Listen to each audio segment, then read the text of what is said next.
शांति। ब्रह्मा कुमारीज द्वारा प्रस्तुत विश्व नवनिर्माण आध्यात्मिक चित्र प्रदर्शनी देखने के लिए प्रिय आत्मिक भाई बहनों का हार्दिक स्वागत है।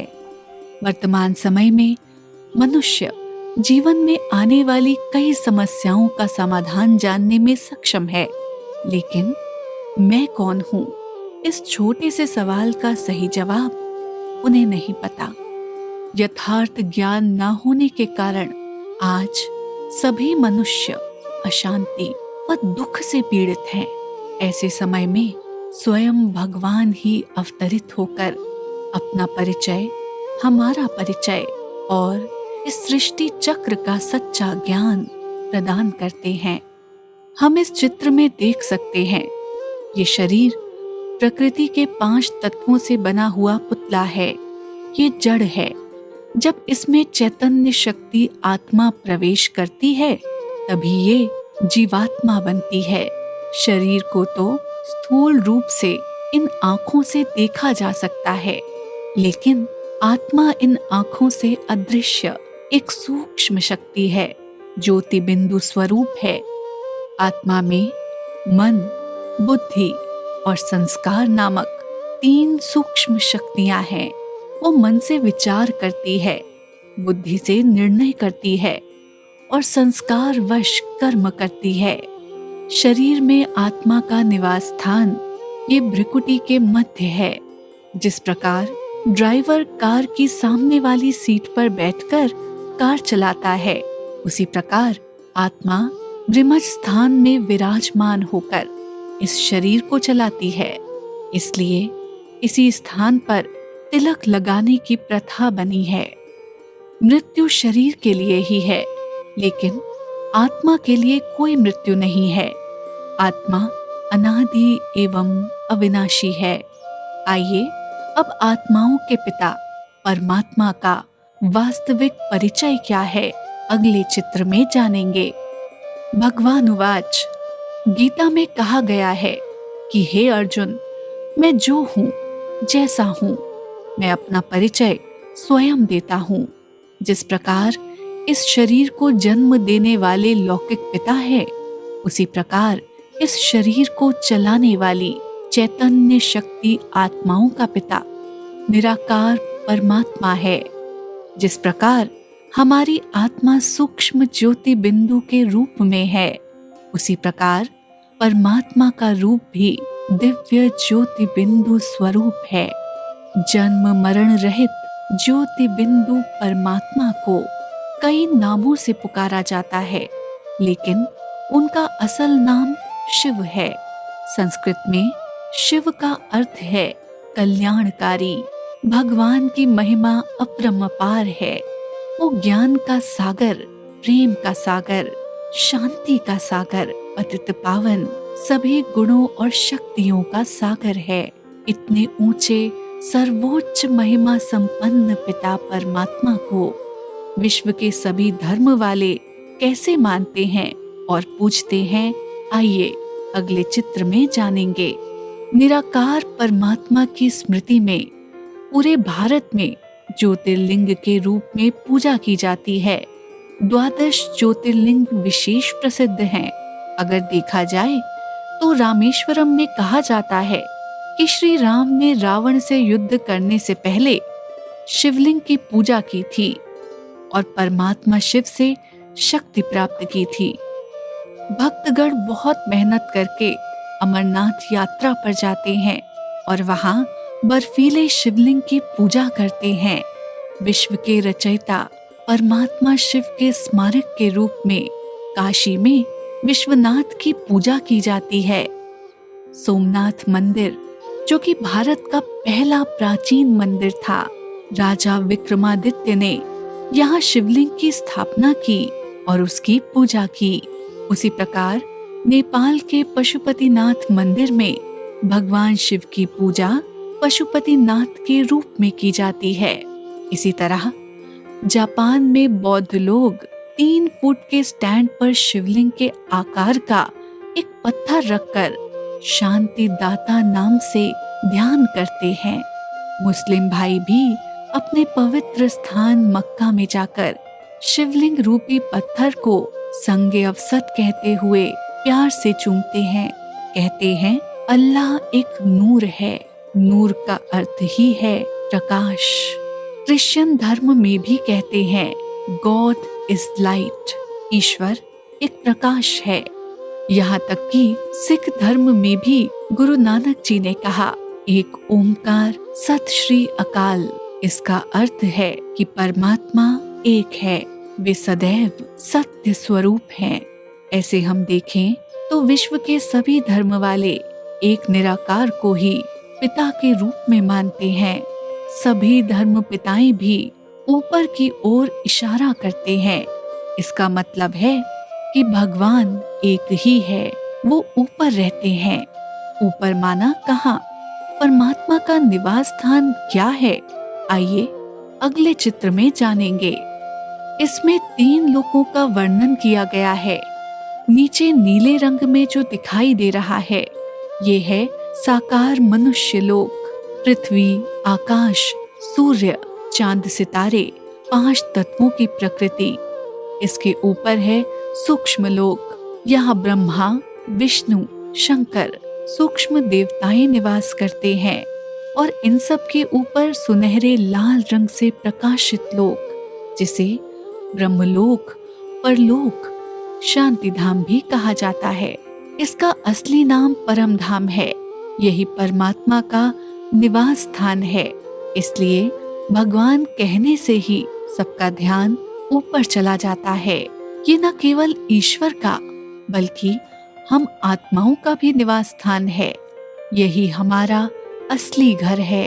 यहीं से सभी आत्माएं अपने अपने समय पर इस धरती पर आती हैं और शरीर रूपी वस्त्र पहनकर इस नाटक मंच में विभिन्न भूमिकाएं निभाती हैं। जब जब आत्मा अपना शरीर रूपी ड्रेस बदलती है तब एड्रेस भी बदल जाता है। एक बार इस मंच पर आ जाए तो कोई भी नाटक के बीच में घर वापस नहीं जा सकता। नाटक समाप्त होने के बाद परमात्मा पिता स्वयं आकर हम सभी आत्माओं को वापस घर ले जाते हैं। भगवान इस धरती पर अवतरित होकर अपना दिव्य कर्तव्य कैसे करते हैं, आइए अगले चित्र में जानेंगे। निराकार परमात्मा का स्मृति चिन्ह ये शिवलिंग है। शिवलिंग पर 3 विभूति रेखाएं हैं। बीच में एक छोटी सी बिंदी है। ये परमात्मा के 3 दिव्य कर्तव्यों का प्रतीक है। निराकार परमात्मा ब्रह्मा के माध्यम से मानव सृष्टि में सद्गुणों की पुनः स्थापना कर रहे हैं। इससे ये सृष्टि एक नया युग सतयुग बन जाती है। विष्णु द्वारा पालना। विष्णु अर्थात श्री लक्ष्मी नारायण का कंबाइंड रूप। विष्णु के हाथ में 4 अलंकार दिखाए गए हैं, शंख, चक्र, गदा और पद्म। ये हमारे पढ़ाई के 4 सब्जेक्ट्स हैं। वे हैं ज्ञान, योग, धारणा और सेवा। इस पढ़ाई के माध्यम से नर श्री नारायण और नारी श्री लक्ष्मी यानी मानव को फिर से दैवी मानव बनने का लक्ष्य दिया जाता है। अच्छे संस्कारों की पालना से हम इस लक्ष्य को प्राप्त कर सकते हैं। शंकर द्वारा विनाश। शंकर को हमेशा एक तपस्वी के रूप में दिखाया गया है, अर्थात दृढ़ता की तपस्या से हमारे भीतर छिपी बुराई को नष्ट करने की शक्ति परमात्मा से प्राप्त होती है। इन 3 दिव्य कर्तव्यों के कारण ही ईश्वर को गॉड कहा जाता है। जी अर्थात जनरेटर, ओ अर्थात ऑपरेटर, डी अर्थात डिस्ट्रक्टर। ब्रह्मा द्वारा स्थापना, विष्णु द्वारा पालना, शंकर द्वारा विनाश। लेकिन शिव और शंकर में क्या अंतर है, अगले चित्र में जानेंगे। शंकर एक आकारी देवता है, लेकिन परमात्मा शिव का स्मृति चिन्ह है, ज्योतिर्लिंग। शंकर जी को भी अपने सामने शिवलिंग रखकर तपस्या करते हुए दिखाया गया है। फिर वो किसको याद कर रहे हैं? निराकार परमात्मा को ही याद कर रहे हैं ना। शिव रचयिता है और शंकर उनकी रचना। इसलिए हम शिवरात्रि कहते हैं, शंकर रात्रि नहीं। शिवालय कहते हैं, शंकरालय नहीं। परमात्मा शिव के अवतरण की यादगार में हम शिवरात्रि मनाते हैं। इसे महाशिवरात्रि भी कहते हैं। रात्रि अर्थात स्थूल अंधकार की रात्रि नहीं, बल्कि जब सभी मनुष्य मात्र अज्ञान रूपी अंधकार में 5 विकारों के वशीभूत होकर दुखी एवं अशांत हो जाते हैं। ऐसे समय में ज्ञान सूर्य परमात्मा शिव इस धरा पर अवतरित होकर अपने ज्ञान प्रकाश से मनुष्यों के अज्ञान रूपी अंधकार को दूर करते हैं। तभी मनुष्य अपने जीवन में सच्ची शांति और खुशी का अनुभव करते हैं। लेकिन इस दिव्य कर्तव्य को करने के लिए भगवान शिव इस सृष्टि पर कब अवतरित होते हैं, आइए अगले चित्र में जानेंगे। इसमें एक अद्भुत रहस्य जानने को मिलता है। ये सृष्टि का चक्र है। इसे काल चक्र भी कहा जा सकता है। इस चक्र के एक बार घूमने में 5000 वर्ष लग जाते हैं। इसमें 4 युग हैं, सतयुग, त्रेता युग, द्वापर युग और कलयुग। प्रत्येक युग 1250 वर्ष का होता है। सबसे पहले है सतयुग। इसे कृतयुग, गोल्डन एज माना स्वर्णिम युग कहा जाता है। यहाँ राधा कृष्ण का जब स्वयंवर होता है तो श्री लक्ष्मी श्री नारायण बन राज्य करते हैं। इस युग में संपूर्ण सुख और शांति होगी। दुख और अशांति का जैसे नाम निशान ही नहीं होगा। फिर आता है त्रेता युग। इसे सिल्वर एज अर्थात रजत युग कहा जाता है। यहाँ श्री सीताराम का राज्य होता है। सतयुग की तुलना में यहाँ सुख थोड़ा कम है। इस प्रकार हम 2500 वर्षों तक बहुत सुख, शांति और संपन्नता से रहेंगे। फिर आता है द्वापर युग। इसे कॉपर एज कहा जाता है, माना त्राम युग। जब द्वापर युग आता है तब अलग अलग धर्म पिताएं आकर अपना अपना धर्म स्थापन करते हैं। सबसे पहले इब्राहिम, फिर महात्मा बुद्ध और जीसस क्राइस्ट आते हैं। इसके बाद कलयुग आता है। इसे आयरन एज कहा जाता है अर्थात लौह युग। जब कलयुग का अंत आता है तब सभी मनुष्य बुद्धिहीन, धर्म भ्रष्ट और कर्म भ्रष्ट हो जाते हैं। धर्म पूर्णतः नष्ट हो जाते हैं। ऐसी धर्मग्लानि के समय पर भगवान इस धरती पर अवतरित होते हैं, जैसे कि गीता में वायदा किया गया था। अवतरण का अर्थ है हमारी तरह माता के गर्भ से नहीं, बल्कि किसी के शरीर में परकाय प्रवेश करते हैं। इसे दिव्य जन्म कहा जाता है। वो भाग्यशाली शरीर है प्रजापिता ब्रह्मा। भगवान शिव ब्रह्मा के तन में अवतरित होकर फिर से सतयुग की स्थापना कर रहे हैं, क्योंकि ये काल चक्र है। सतयुग फिर आएगा। इस प्रकार कलयुग के अंत और सतयुग के आरंभ के बीच चलने वाले वर्तमान समय को संगम युग कहा जाता है। ये सृष्टि चक्र हर 5000 वर्ष में हूबहू रिपीट होता है। इस संगम युग में परमात्मा अवतरित होकर कैसे विश्व परिवर्तन करते हैं, आइए अगले चित्र में जानेंगे। ये संगम युग है। इसे कल्याणकारी पुरुषोत्तम संगम युग भी कहा जा सकता है। नरक समान इस कलयुग के नर नारी भगवान शिव द्वारा सिखाए गए ईश्वरीय ज्ञान और राजयोग की शक्ति से अपने अंदर के विकार और अवगुणों की आहुति दे रहे हैं। इस प्रकार वे पावन बनकर सतयुग में जाने के योग्य देवी देवताएं बन जाते हैं। इसे अविनाशी रुद्र गीता ज्ञान यज्ञ के नाम से भी जाना जाता है। 4 युगों के इस सृष्टि चक्र में मनुष्य किस युग में कितने जन्म लेते हैं, आइए अगले चित्र में जानेंगे। इसमें मनुष्य आत्माओं के साथ साथ भारत के उत्थान और पतन का इतिहास बताया गया है। सबसे पहला सतयुग, श्री लक्ष्मी नारायण का राज्य 1250 वर्ष। यहाँ हम 8 जन्म लेते हैं। 16 कला संपन्न होंगे। प्रारंभ में जनसंख्या 9 लाख होगी। इसके बाद त्रेता युग 1250 वर्ष श्री सीता राम का राज्य होगा। यहाँ हम 12 जन्म लेते हैं, 14 कला संपन्न होंगे। फिर द्वापर युग 1250 वर्ष, यहाँ हम 21 जन्म लेते हैं।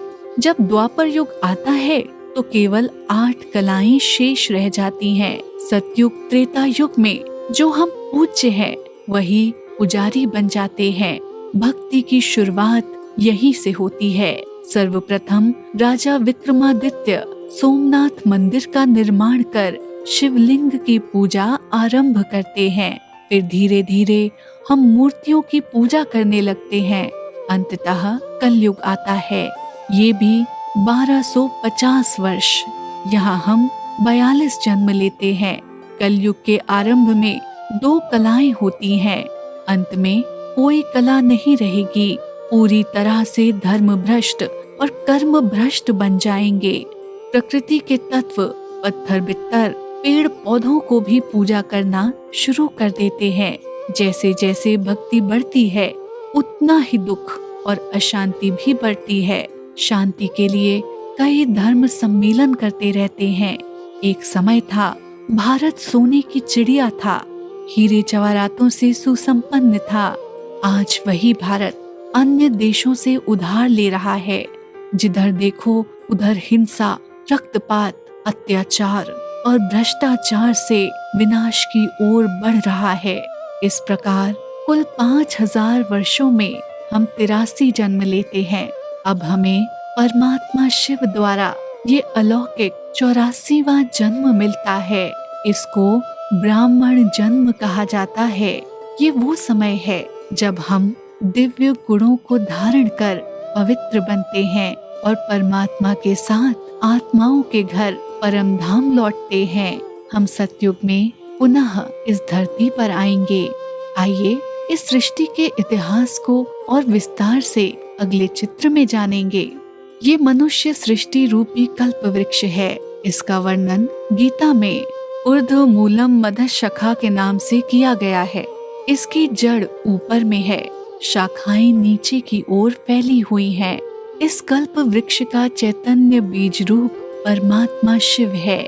जिस प्रकार एक वृक्ष का बीज और जड़ें धरती के अंदर होती हैं, उसी प्रकार इस मानव कल्प वृक्ष में बीज रूप परमात्मा और जड़ में तपस्वी ब्राह्मण रूप छिपा हुआ है। यहाँ सतयुग और त्रेता युग की तुलना तने से की गई है। सतयुग में श्री राधा कृष्ण थे। वे ही स्वयंवर के बाद श्री लक्ष्मी नारायण के रूप में राज्य करते हैं। बाद में त्रेता युग में श्री सीताराम का राज्य था। इन 2 युगों में एक धर्म, एक राज्य, एक भाषा होती है, पूर्ण एकता है। इसलिए इसकी तुलना तने से की जाती है। जो सतयुग और त्रेता युग में देवता थे, वही द्वापर युग आने पर देह भान में आकर वाम मार्ग में चले जाते हैं। जो पवित्र पूज्य थे, वही पुजारी बन भक्ति शुरू करते हैं। जिस प्रकार तने के बाद कुछ महत्वपूर्ण शाखाएं निकलती हैं, उसी प्रकार द्वापर युग से अलग अलग समय पर धर्म पिताओं ने अवतार लिया और अपने अपने धर्म की स्थापना की। विशेषकर इब्राहिम, महात्मा बुद्ध, जीसस क्राइस्ट, शंकराचार्य आदि। बाद में जब कलयुग आता है तो कई संस्थाएं, मठ, पंथ और समुदाय शाखाओं और उपशाखाओं के रूप में गठित होते हैं। अंत में एक एक पत्तियां अलग होकर ये झाड़ पूरी तरह जड़ी भूत स्थिति में पहुंच जाता है। दूसरी ओर विज्ञान गर्वित अमेरिका और यूरोप वासी लोग इस सृष्टि को विनाश करने के लिए परमाणु युद्ध की तैयारी करते हैं। भारत में प्राकृतिक आपदाएं और गृह युद्ध ज्यादा होंगे। इस प्रकार इस कलयुग का महाविनाश होगा। इस समय जिनके मन में परमात्मा के प्रति प्रीत होगी, ऐसी श्रेष्ठ आत्माओं द्वारा पुनः सतयुग की स्थापना होगी। लेकिन गीता में वर्णित राजयोग क्या है, आइए अगले चित्र में जानेंगे। इसमें हम देखते हैं जैसे एक बच्चा अपने को जन्म देने वाले शारीरिक पिता को याद करता है, वैसे ही आत्मा अपने पिता परमात्मा को प्रेम से याद करती है। इसे ही राजयोग कहा जाता है। ये सभी योगों में से सर्वोत्तम योग है, केवल बुद्धि द्वारा किया जाने वाला योग है। सर्वशक्तिवान परमात्मा से बुद्धि योग जोड़कर ध्यान करने से हम सभी प्रकार के व्यसनों व विकारों से मुक्त हो सकते हैं। विशेषकर इस राजयोग मेडिटेशन से हमें अष्ट शक्तियाँ प्राप्त होती हैं। इन अष्ट शक्तियों के माध्यम से हम अपने अंदर के विकारों पर विजय प्राप्त कर शांतिपूर्ण जीवन जी सकते हैं। हमें हर परिस्थिति का सामना करने की आंतरिक शक्ति का अनुभव होता है। इसलिए गीता में कहा गया है कि योगः कर्मसु कौशलम, अर्थात इस राजयोग के अभ्यास से हम अपने कर्मों में कुशलता प्राप्त करते हैं, श्रेष्ठ कर्म करने की शक्ति मिलती है। इस प्रकार हम स्व परिवर्तन द्वारा विश्व को परिवर्तन कर नए समाज के निर्माण में और इस भारत को फिर से स्वर्णिम भारत बनाने के इस महान कार्य में सहयोगी बन अपने ईश्वरीय जन्म सिद्ध अधिकार, उस देवी पद को प्राप्त करने के लिए आप सभी को सादर आमंत्रित करते हैं। इस चित्र प्रदर्शनी में दिखाए गए चित्रों के बारे में और अधिक जानकारी के लिए अपने नजदीक के हमारे स्थानीय सेवा केंद्र पर पधारें। यहाँ आपको निशुल्क सेवाएं प्रदान की जाती हैं। धन्यवाद। ओम शांति।